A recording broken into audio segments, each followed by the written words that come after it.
আসসালামু আলাইকুম গাইস, আপনারা অনেকেই জিজ্ঞাসা করছিলেন ভাইয়া কিভাবে অ্যাকাউন্ট খুললে আমাদের অ্যাকাউন্ট সাসপেন্ড হবে না, বা আমি এখন আপনার গ্রুপে জয়েন করতে চাইতেছি, কিন্তু আমি চাইতেছি আপনার গ্রুপে আইসা আমি একদম ফ্রেশ একটা অ্যাকাউন্ট খুলবো। এই যে এনআইডিটা নেবেন, ওই এনআইডিটা যদি একদম কটেক্সে নতুন হয়, তার মানে হইলো ওই এনআইডিতে আগে পরে জানি কোনো ভেরিফিকেশন না করা থাকে।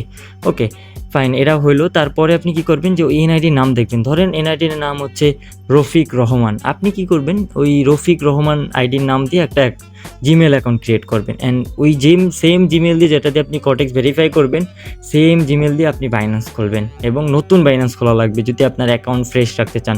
আগের বাইন্যান্স ইউজ করলে হবে না। ওকে, এবার আপনি যদি পারেন যে ওই এনআইডি দিয়ে ভেরিফাই করবেন, বাইন্যান্স করতে পারেন, না মন চাইলেও না করতে পারেন, কিন্তু দুইটা জিনিস সেম হইতে হবে। এক, যে কটেক্সের মেল সেম হইতে হবে। দুই, বাইন্যান্সের মেল সেম হইতে হবে।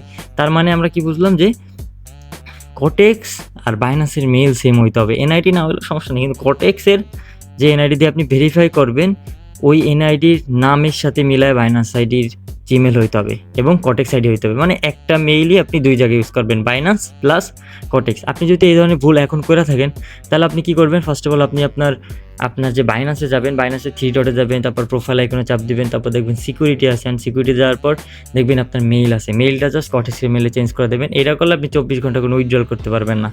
ওকে, এইখন পর্যন্ত যা যা বললাম আপনারা, এগুলো যদি আপনি করেন, আপনি 1% রিস্ক থাকবেন। কি জানেন, আপনি যদি একই ডিভাইস দিয়ে মাল্টিপল অ্যাকাউন্ট ক্রিয়েট করে থাকেন, তাহলে একটা প্যারা আছে, হ্যাসেল আছে। আপনি কি করবেন, আপনার ডিভাইস তো চেঞ্জ করা অসম্ভব, আপনি নতুন অ্যাকাউন্ট খুললে বেশি রিস্ক নিলে আপনি পারলে একটা ফোন কিনবেন আর একটা নতুন সিম কিনবেন, আর ওই নতুন সিমের ডাটা দিয়ে আপনি ট্রেড করবেন, তাহলে আপনার কোনো প্রকার অ্যাকাউন্ট সাসপেন্ড হবে না। আমি মেবি বুঝাইতে পারছি, না বুঝলে আবার ভিডিওটা দেখেন। জাস্ট লাস্টের কথাটা আপনি মাথায় রাখবেন, যে নতুন একটা সিম কিনবেন, সিম কেনা ওই নেটওয়ার্কে আপনি কটেক্স চালাবেন, তাহলে দেখবেন আপনার কোনো ক্ষতি হচ্ছে না।